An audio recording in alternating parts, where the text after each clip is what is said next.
پڑے گا، لیکن جو سچے عاشق ہوتے ہیں وہ اس راستے سے بھاگا نہیں کرتے اور عزیمت کی راہ کو کبھی چھوڑا نہیں کرتے. اس کی قیمت انہیں کچھ بھی ادا کرنی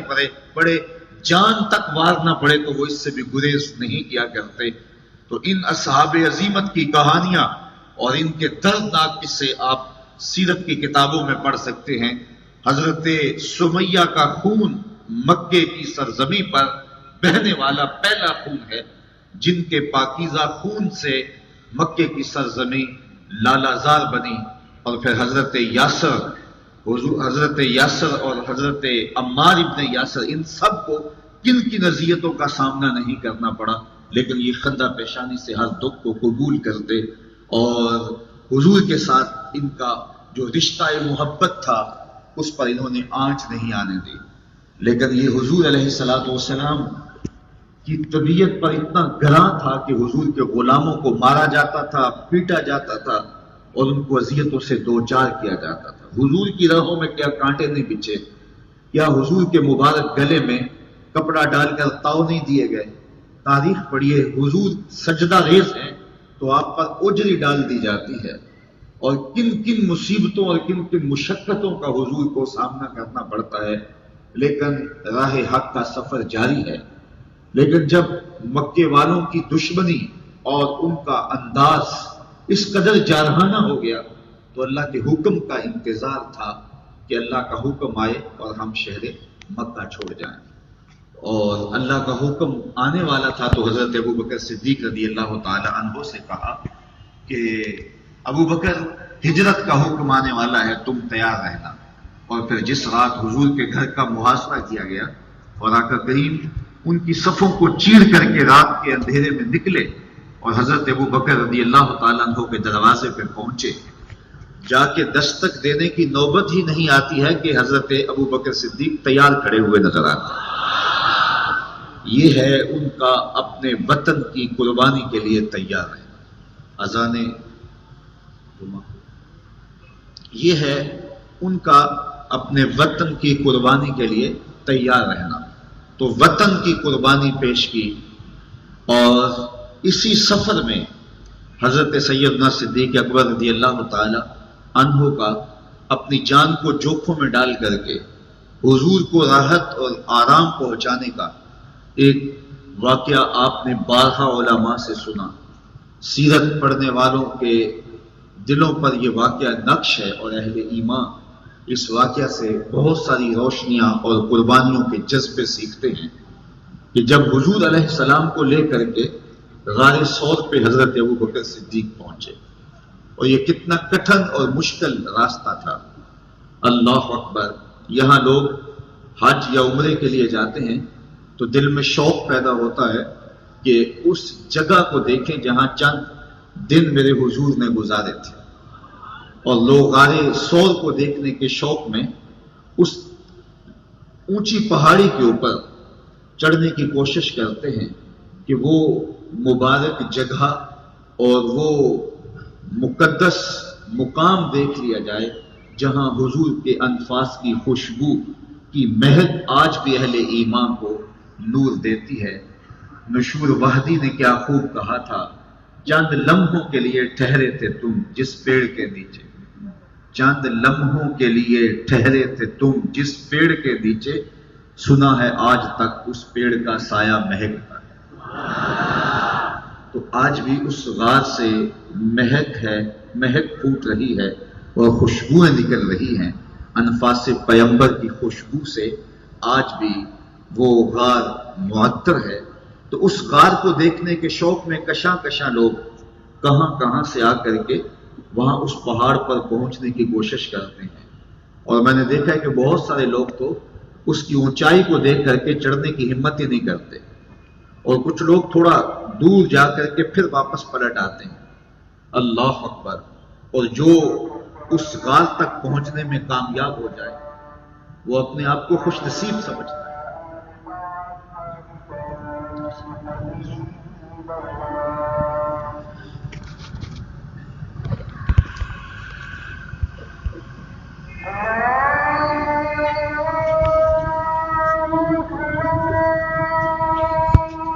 وقال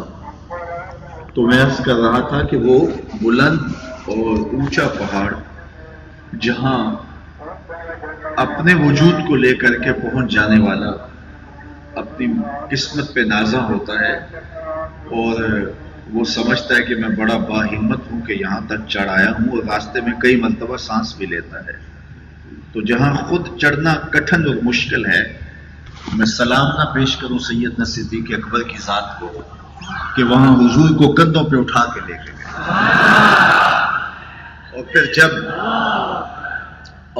پھر وہاں یا رسول اللہ، پھر وہاں جب غار کے دھانے کے قریب پہنچے تو پھر حضور علیہ السلام سے عرض گزار ہوتے ہیں کہ حضور آپ تھوڑی دیر باہر تشریف رکھیے تاکہ میں دیکھوں کہ غار کے اندر کوئی ایسی چیز نہ ہو جو آپ کو تکلیف پہنچائے۔ جا کے غار کو صاف کیا تو دیکھا کہ جا بجا سوراخ بنے ہوئے، تو ان سوراخوں کو بند کیا، اپنی قمیض پھاڑ لی اور اپنے امامے کو ان میں اڑس دیا، لیکن اس کے باوجود بھی ایک روایت کے مطابق ایک اور ایک روایت کے مطابق 2 سوراخ باقی رہے، تو ان میں اپنی ایڑیاں رکھ دیں اور پھر حضور سے کہا جان عالم اندر تشریف لائیے، اور آقا کریم علیہ الصلوۃ والسلام کو اپنی گود میں لٹایا، اور سیدنا صدیق اکبر نے وہ لطف لیا کہ محبوب کریم کو اس خلوت میں جی بھر کے دیکھا۔ کسی نے کہا تھا کہ مچل رہی ہیں شوخیاں دیدائے نیم باز میں، مچل رہی ہیں شوخیاں دیدائے نیم باز میں، جاگ رہے ہیں پاسباں یار ہے خواب ناز میں۔ تو حضور علیہ السلام ان کی آغوش میں ہیں اور استراحت فرمانے لگے، اور سیدنا صدیق اکبر نے اپنی ایڑیاں ان سوراخوں میں رکھی ہیں۔ اب ایک موذی سانپ وہاں رہتا تھا، تو اس نے ہر سوراخ جب بند پایا تو پھر وہ اس سوراخ پہ آیا جہاں حضرت سیدنا صدیق اکبر رضی اللہ تعالیٰ عنہ کی ایڑی تھی، تو اس نے آپ کے پاؤں پر ڈنگ دیا۔ جب آپ کے پاؤں پہ ڈنگ مارا تو سانپ، اور پھر وہ بھی پہاڑی سانپ، تو اس کے اثرات سے آپ کو جو درد اور اس کا جو زہر بدن میں سرایت کرنے لگا، اس سے تو کپ کپا کے رہ جاتے، لیکن آپ نے اپنی ٹانگ کو جنبش نہیں ہونے دی، اس ڈر سے کہ کہیں حضور بیدار نہ ہو جائے، اور ایڑی کو پورے زور کے ساتھ دبا کے سانپ کا راستہ روکے رکھا، اور سانپ ڈنگ پہ ڈنگ لگا رہا ہے، اور سیدنا صدیق اکبر رضی اللہ تعالی عنہ اپنے پاؤں کو جنبش نہیں آنے دیتے۔ اچانک پاؤں میں کانٹا چبھ جائے تو انسان اپنے وجود کو قائم نہیں رکھ پاتا، کپ کپا جاتا ہے، اور یہ سانپ، اور وہ بھی پہاڑی سانپ، ڈنگ پہ ڈنگ لگا رہا ہے، لیکن سیدنا صدیق اکبر رضی اللہ تعالیٰ عنہ اس ڈر سے کہ کہیں حضور کی نیند میں خلل نہ آئے، اپنی ٹانگ کو جنبش نہیں آنے دیتے۔ اللہ اکبر! وہ ڈنگ پہ ڈنگ لگاتا رہا، اور آپ کا دھیان اور توجہ اس کا راستہ روکنے میں اور اپنی ٹانگ کو جنبش نہ آنے پائے کہ حضور کی نیند میں خلل نہ ہو، اس طرف لگا رہا، اور بے اختیار آپ کی آنکھوں سے آنسو ڈھل پڑے، اور آقا کریم علیہ السلام کے رخسار پہ آنسو گرے، تو حضور بیدار ہوئے، اور بیدار ہوتے ہی آقا کریم نے فرمایا مالک یا ابا بکر، ابو بکر کیا ہوا؟ تو جب اچانک صورتحال ہو تو پھر انسان کسی سے جب مخاطبہ کرتا ہے تو اس کے القاب اسے یاد نہیں رہتے، اچانک صورتحال انسان کو القاب بھلا دیتی۔ آپ کے گھر کی ہمسائیگی کے اندر بہت بڑا شیخ الحدیث رہتا ہو، بہت بڑا عالم رہتا ہو، بہت بڑا معتبر شخص رہتا ہو، جس کا نام آپ القابات بیان کرنے کے بعد ہی لیتے ہو، لیکن آپ کے گھر میں کوئی مسئلہ ہو گیا، کوئی چور گھس آیا، کوئی آگ لگ گئی، تو آپ نے اس کو پکارنا ہوگا، تو کیا اس کے القابات سے اس کو پکاریں گے یا اس کا جو مختصر نام ہوگا اس نام سے اس کو پکاریں گے؟ چونکہ نازک صورتحال ہے، اور جب صورتحال نازک ہوتی ہے تو اس وقت لمبے القابات چھوڑ دیے جاتے ہیں، اس وقت صرف بمشکل نام ہی زبان پہ آتا ہے، لیکن ذرا محبت کی یہ انوکھی داستان بھی دیکھیے، پیار کا یہ عجیب رنگ بھی دیکھیے، صدیق اکبر کے عشق کا یہ انداز بھی دیکھیے، جب سانپ ڈنگ پہ ڈنگ لگا رہا ہے اور جسم میں زہر سرایت کر رہا ہے اور آنکھوں سے آنسو ڈھلے اور حضور کے رخسار پہ گرے اور آقا کریم بیدار ہوئے اور کہا مالکا یا ابا بکر، ابو بکر کیا ہوا؟ تو فوراً پکار اٹھتے، لو دیکھ تو مجھے سانپ نے ڈس لیا، مجھے سانپ نے ڈس لیا۔ لیکن کائنات میں آپ کو محبت کا ایسا انوکھا اسلوب کہیں نہیں ملے گا۔ جب حضور نے پوچھا اس ہنگامی صورتحال میں ابو بکر کیا ہوا، مالکا یا ابا بکر، تو حضرت ابو بکر صدیق کا انداز وہی تھا جو پہلے ہوا کرتا تھا۔ عرض گزار ہوئے، لو دیکھ تو فدا کا امی و ابی یا رسول اللہ، حضور میری ماں بھی آپ کے قدموں پہ قربان، میرا باپ بھی آپ کی راہوں پہ نچھاور، مجھے سانپ نے ڈس لیا ہے۔ محبت کا اسلوب نہیں چھوڑا، ادب کا کرینہ نہیں چھوڑا۔ حضرت صدیق اکبر رضی اللہ تعالیٰ عنہ نے ان مشکل حالات کے اندر بھی حضور سے مخاطبے کا جو انداز تھا اس کو ترک نہیں کیا۔ سانپ ڈنگ پہ ڈنگ لگا رہا ہے لیکن حضرت ابو بکر صدیق کے ادب کا پیرایا وہی ہے کہ میرے ماں باپ آپ پہ قربان ہو، مجھے سانپ نے ڈس لیا ہے۔ تو یہ ہے حضرت سیدنا صدیق اکبر رضی اللہ تعالی عنہ کا حضور کے ساتھ محبت کا عالم، کہ ان مشکل حالات کے اندر بھی انہوں نے ادب کے کرینے اور محبت کے انداز کو نہیں چھوڑا ہے۔ حافظ شیرازی نے کہا تھا اپنے محبوب سے مخاطب ہو کے کہ زمانے میں جیسے عاشق ہم ہیں ایسا عاشق کوئی نہیں ملے گا، اور آگے اس نے کہا اس لیے کہ تیرے جیسا سونا بھی تو کوئی نہیں، تیرے جیسا محبوب بھی تو کوئی نہیں۔ کائنات میں جیسے عشاق صحابہ پائے جاتے ہیں، یار آپ نے محبت کی انوکھی داستانیں سنی ہوں گی لیکن کبھی ایسا نہیں سنا ہوگا کہ کسی محب نے لعاب پھینکا ہو اور کسی محبوب نے لعاب پھینکا ہو اور محب نے اس کو ہاتھوں پہ لے لیا ہو اور اپنے چہروں پہ ملا ہو، اللہ اکبر، اور محب کے ہاتھوں میں محبوب کا گرنے والا پانی کا وضو آیا ہو اور اس کو تبرک کے طور پہ بانٹا ہو، تو حافظ کہتا ہے کہ تیرے جیسا زمانے کے اندر محبوب بھی کوئی نہیں۔ اگر صحابہ جیسا ادب اور عشق زمانے میں نہیں پایا جا رہا تو حضور جیسا سونا بھی تو زمانے کے اندر کوئی نہیں۔ حضرت سیدنا صدیق اکبر رضی اللہ تعالی عنہ کے پاؤں پر سانپ نے ڈس لیا تھا لیکن آپ نے اپنی ٹانگ کو جنبش نہیں آنے دی، اور پھر جب از خود حضور بیدار ہوئے تو حضور کے پوچھنے پر ادب کا وہ کرینہ اور محبت کا وہ سلوک حضرت صدیق اکبر چھوڑتے نہیں ہیں، بلکہ کہتے ہیں لو دیکھ تو فدا کا امی و ابی یا رسول اللہ، حضور میرے ماں باپ آپ پہ قربان ہوں، مجھے سانپ نے ڈس لیا ہے۔ پھر آقا کریم اپنا لعاب لگاتے ہیں اور درد جاتا رہتا ہے،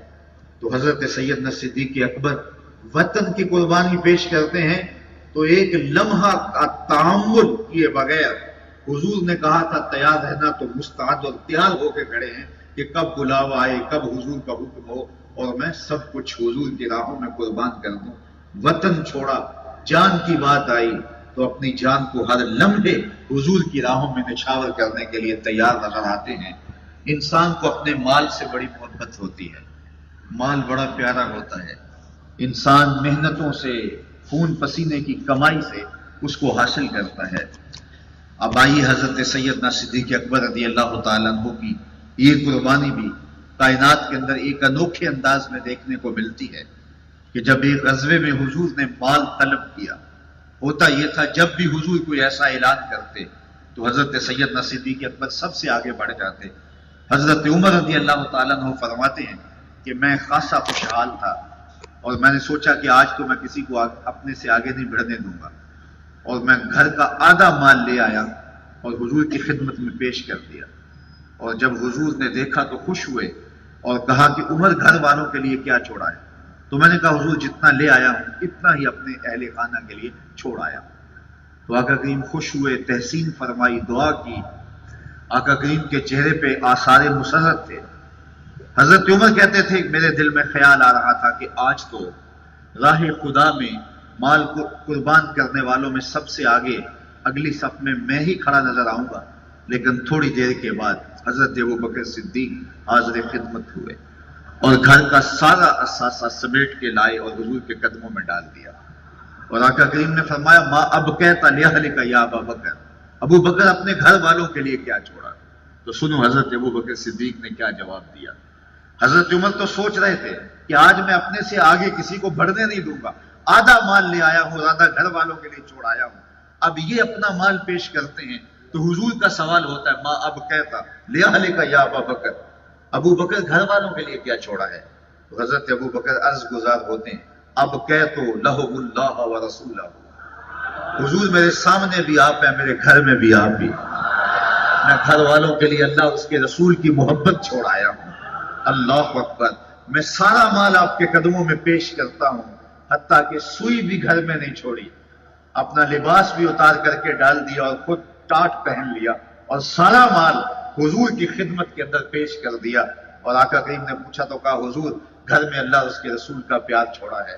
اللہ اس کے رسول کی محبت چھوڑی ہے، میرے سامنے بھی آپ ہیں، میرے گھر میں بھی آپ ہیں، وہ اپنے نام لیواؤں کو تنہا چھوڑتے کم ہیں، جہاں ہمدم نہ ہو کوئی وہاں سرکار ہوتے ہیں۔ حضرت ابوبکر صدیق نے ہمیں یہ بھی بتایا کہ جن کے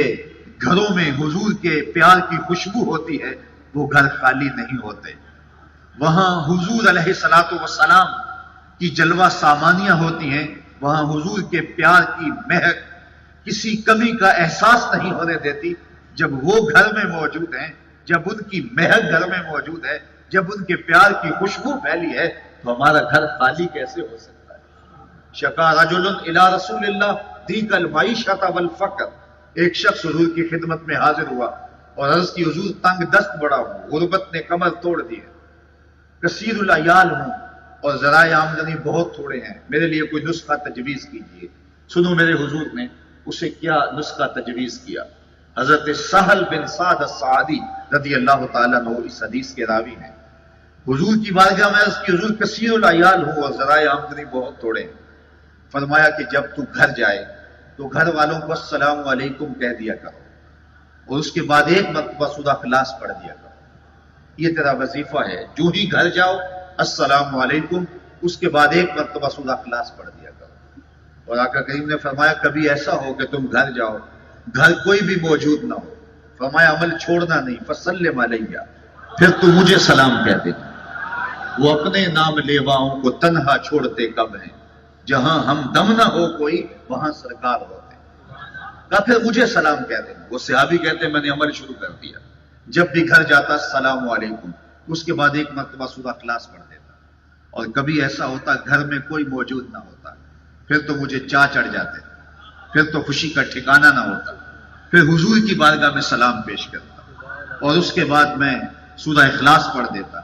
کہتے ہیں اس عمل کی برکت سے میں نے تو امیر ہونا ہی ہونا تھا، حتی افاد اللہ جیرانہ، یہاں تک کہ میرے ہمسائے بھی امیر ہو گئے۔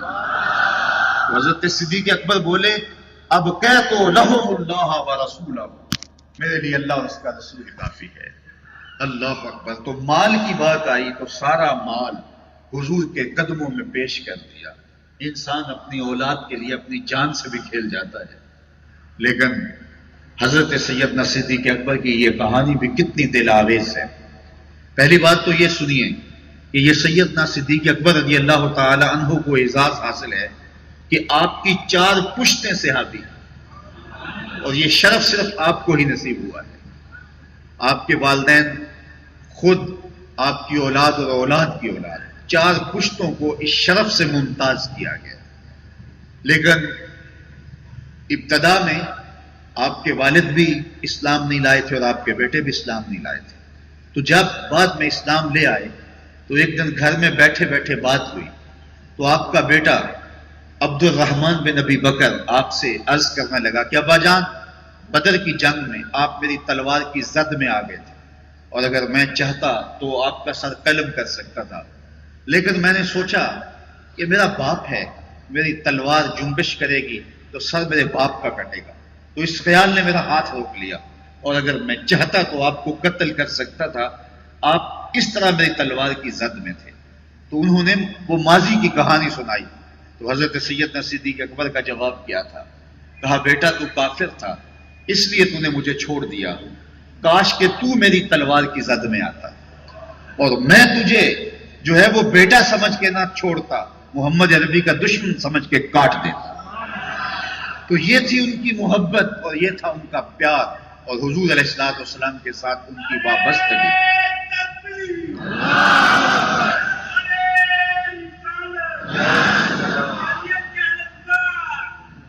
تو مال قربان کیا، جان حضور کی راہوں میں نچھاور کرنے کے لیے ایک ایک لمحہ تیار رہے، اور اپنی جان کی پرواہ نہیں کی، اپنی اولاد حضور کے قدموں میں قربان کرنے کے لیے جذبوں کا ایک جہاں آباد تھا سینے میں، اور اپنے وطن کی قربانی پیش کی، اور پھر آقا کریم علیہ السلام کے لیے اپنا سب کچھ نچھاور کر دیا۔ کہتے ہیں حضور کا سایہ نہیں تھا، لیکن صدیق اکبر سائے کی طرح حضور کے ساتھ رہے،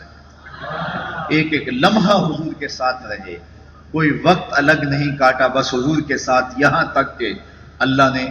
ان محبت بھرے لمحوں کو ایسا قبول کیا کہ آج بھی حضور کی قربت انہیں نصیب ہے،